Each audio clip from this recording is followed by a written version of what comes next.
రవి అనే చిన్నబ్బాయి ప్రతిరోజూ చాక్లెట్లు, బొమ్మలు కొనడం చాలా ఇష్టపడేవాడు. అతని తల్లిదండ్రులిచ్చే జేబు ఖర్చు వచ్చిన వెంటనే ఖర్చు చేసేవాడు.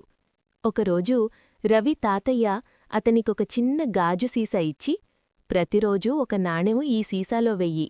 ఒకరోజు దాని విలువ నీకు తెలుస్తుంది అని చెప్పారు. మొదట రవికి అది నచ్చలేదు. అయినా ప్రయత్నించాలని నిర్ణయించుకున్నాడు. చాక్లెట్లు కొనకుండా ప్రతిరోజూ ఒక నాణెం సీసాలో వేయడం మొదలుపెట్టాడు. రోజులు గడిచాయి, వారాలు గడిచాయి. కొద్దికొద్దిగా సీసా నాణేలతో నిండిపోయింది. ఒకరోజు రవికి ఒక అందమైన కథల పుస్తకం కొనాలని అనిపించింది. సీసాలోని నాణేలను లెక్కపెట్టాడు. ఆశ్చర్యంగా అతనికా పుస్తకం కొనడానికి సరిపడా డబ్బు ఉంది. తన పొదుపు డబ్బుతో పుస్తకం కొనుగోలు చేసి రవి చాలా ఆనందపడ్డాడు. ఆ రోజునుండి అతనికి పొదుపు యొక్క విలువ అర్థమైంది. నీతి: చిన్న పొదుపు కూడా భవిష్యత్తులో పెద్ద ఆనందాన్ని ఇస్తుంది.